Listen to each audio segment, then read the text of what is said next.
guys around from spring to fall, or did you kind of keep to that philosophy? You know, it really depends on the numbers that you have.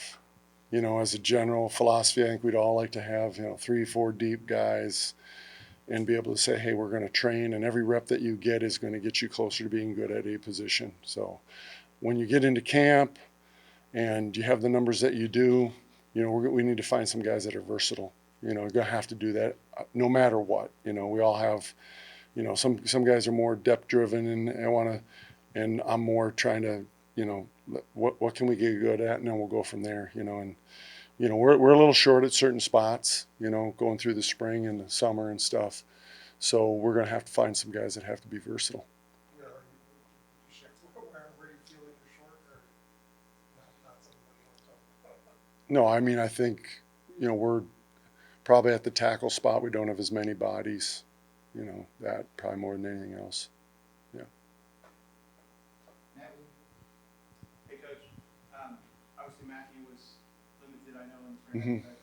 Just getting back out there today, I guess. I know Yeah. it's not full football. You guys aren't, full pads, all that. But just kind of how you look, what were your first impressions being out there, being able to do pretty much everything? Yeah, I mean, it's great to have him back. Like I never worked with him in the past, but it's really good to have him out there, number one, and I think he's easing into it. There's always going to be a little bit of, am I ready to go? You know what I'm saying? So,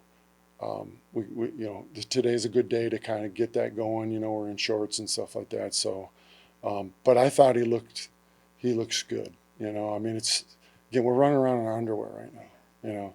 So, but I like what I see so far. Yeah. Zach, can you write? I don't know if you think about this way or not, but I can hear you. all right, yeah. I don't know if you think about it this way or not, but if you can sort of go back to spring and where you wanted to start with this group, were there things, again, I recognize it's just one day in and it's not pads, but were there things that you could sort of see maybe upload from spring that guys had retained, guys had improved, Yeah. that you could just sort of say those building blocks are still there? Mm-hmm. Yeah. No, I mean, I think we had a good spring, and I do think that guys did a good job of retaining some information just based on today's practice. And these guys have been here. They've been doing a lot all summer, with the new rules and things like that. There's a lot of player-led things that they're able to kind of keep it alive, So we were able to install a lot today, and I did see I saw some good retention. I saw some good things, yeah. Mike, on your right, and Sammy. These guys have had a lot of fingers pointed at them over the last couple of years, and I know it's probably hard to capture kind of the psyche or the mentality of an entire group like this, but how would you describe kind of what their psyche is right now, kind of with that last 2 years in the rear view? Well, I mean, I don't know. I wasn't here the last 2 years, and we're just starting all over, and I'm just, when you go into this thing in the beginning, I have a certain, the way that I coach a play, just an individual play and what we're doing and how we're calling it and the technique. So we have so many other things right now, and, building some confidence and having success, we're trying to get to that. We've got some guys that have played a lot of football, and so I feel like there's a quiet group that's confident, that have done some good things. It's there, we just have to put it all together, but I'm not trying to put the cart ahead of the horse right now. I mean, we got a lot of other things to do, and let's just slowly build this thing together and get it done. But I mean, I like the approach. I like the attitude. I like the willingness. Those things are all there, Sammy in the back, then Daniel. Coach, you have a bunch of redshirt freshmen, some true freshmen coming in. How do they need to develop to be able to fit into the rotation? Is it physically, is it mentally, or both? Everything. Yeah. I mean, it's going to be really hard for a true freshman to step in, even though we had some guys today that went with third string and got reps today, and they've only been here since July or June 11th. Super hard. Redshirt freshmen, yeah, we've got some guys that, need to keep coming along. A couple of guys that I think, well, I mean, Bray, Lynch, and Carter. I mean, Carter Smith is playing right now. I mean, he's right now first string. So, those are young guys that are going to be playing for us a lot that need to come along, and then there's some other guys that need to just keep working, and it's going to be a long camp, and they're going to get their reps and they're going to get their work, and hopefully they can, working off of what you asked about retention and stuff like that, if they can just keep going in this direction, so. Daniel on your right and Alec. Coach, with whoever ends up at quarterback in the season opener likely starting their first ever college football game, how important is it to teach your offensive line during this fall camp, like how to communicate, how to properly communicate, especially to help out someone who's having the first time back there? I think whether you had a veteran guy or a young guy, you got to protect the quarterback, so that goes without saying. You've got to you got to be productive in the run game, and so you've got some manageable down and distances and all those things that go together, But yeah, we got a real young guy, and I think we can take a lot off his plate, if we can be good when we're trying to run the ball and stuff like that, and kind of shorten down his playlist. And here's the things you got to be good at, for us to move the chains, But it'll be more on the field production than anything else. I think they got a really good mindset, and they're confident and stuff like that, and everybody's just got to do their job more than anything else. Alec on your left and then Jack last one. Coach, you talked a little bit earlier about building confidence for your group. Can you kind of explain to me how you are planning to do that throughout the rest of training camp? Yeah, I'm just a big believer in, you're going to build that by a lot of reps, just like anything else, it takes 3,000 reps to master a skill, like that's like a known number right there. If you're like a kinesiology major, it takes, that's a lot of reps, you're probably not going to realistically get to that, but we want to get as many as we can. And we want that, whatever we're doing in practice and individual, we want that to carry over into team, and we don't all of a sudden want to be running different schemes and things. And, but I think when players drill and it makes sense, and then it carries over, and then they watch it on film and they see themselves doing good things, like I can do this. That's how you build confidence right there. They see themselves out there. Did we do a good job of teaching in the spring? When we had those moments, when we had those 15 practices, do we do a good job in our OTAs? Are we talking about the same things?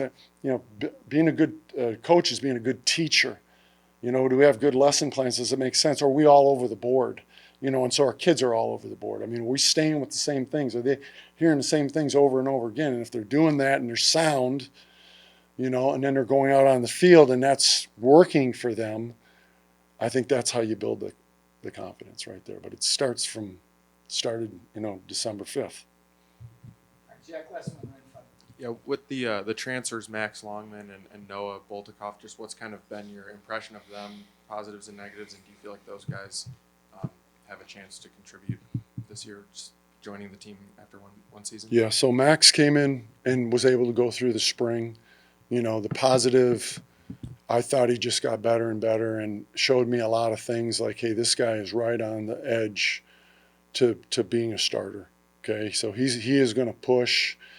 He's smart. He's tough.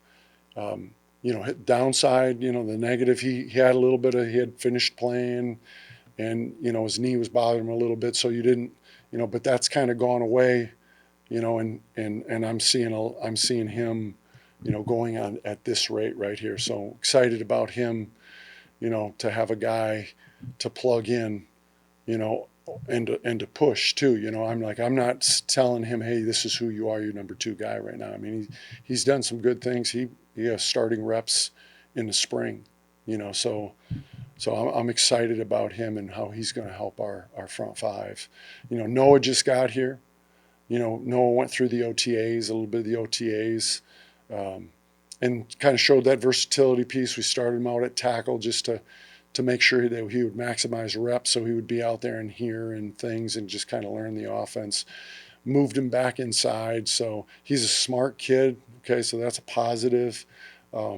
Totally committed. He's very squared away dude, so I feel like where we plug him in, again, it just goes back to, finding a home for him, not playing musical chairs if we don't have to, and get him good fast, and it's probably going to be in one of those middle three spots right there, and that's where we're not as strong on the edges. Yep. All right, thanks, Bob. I couldn't get his attention. You got another question? I just got one more. Yeah, go ahead. I was going to ask about, I recognize the OTAs. I recognize the idea the summer OTAs are important for any position group, but especially offensive line. When you're trying to get 5 guys synced up together, you're trying to, maybe mix and match and figure out where a guy works best. Just how important is that development to the summer calendar for you as the coach of that position? Yeah, it's kind of a double-edged sword. There's ones where we can have them like 6 practices, and then there's a bunch of player-led ones. So I think the ones that we have them, it's a great time to just keep installing, and it's kind of like the NFL where you have about 3 or 4 different times where you're going to reinstall, and that leads to that retention. So then we can go out there and run 2 team periods, and it's not like, what are we doing? It looks like football. Let's put it that way. All right. It actually looks like football, so it's a really great deal, because you think back, it wasn't that long ago. We never had any of that stuff before, like day one out there, and these guys they had their spring, which was, might as well have been a million years ago. No OTAs, nothing since. And then you show up out here and it's the first time, that's when you see people going, you have a lot of busts and it doesn't look like football anymore. So it's been good. The only problem is everybody else is doing it. So it's not like you got some great example or advantage, right? And then the OTAs, when it's player driven, the only thing that I'm a little, when the technique and things can kind of go off the track a little bit and you're not there to correct it.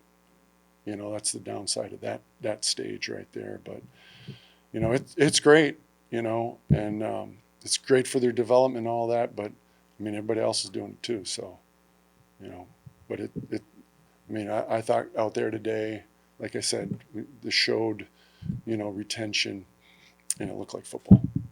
All right, thanks, Good. Bob. Yep.